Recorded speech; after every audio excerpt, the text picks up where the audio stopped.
Let's ship our game in Unreal Engine 5. Go to Edit, then go to Project Settings, and the first one is Project and Description.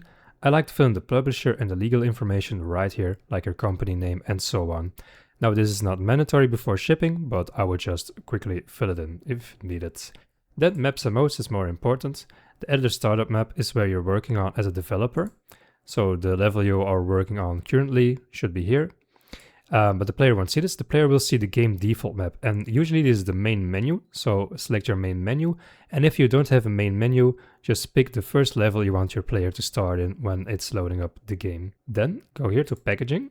You can copy the settings as I have, but make sure you use spec file, make sure it's enabled, and also include prerequisites installer.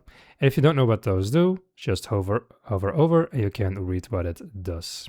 Then you can go a bit more below to the platforms, and let's say we ship our game to Windows, for example.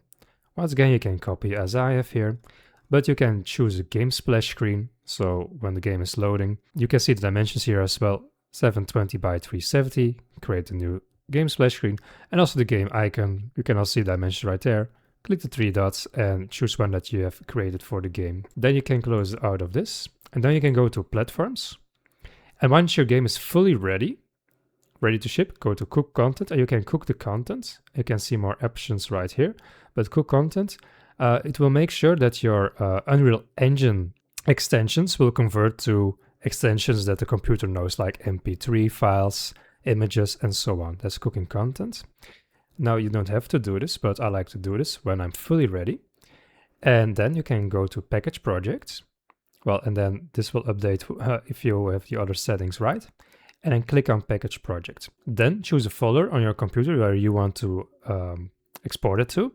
I'm just going to choose this for testing purposes. So select it, and the package project will be running. And if everything went well, you can find your game in that exported file location and you can test it out. Sometimes you need to debug with Google, but one handy tip that I can give you, package very often and as much as you need to, right? So if then debugging needs to be done, it's in the start of your project and not at the end, which can make sure you might have to break your code from the entire project. So do it often and build as many times as there are important changes. Hope that helped. Bye bye.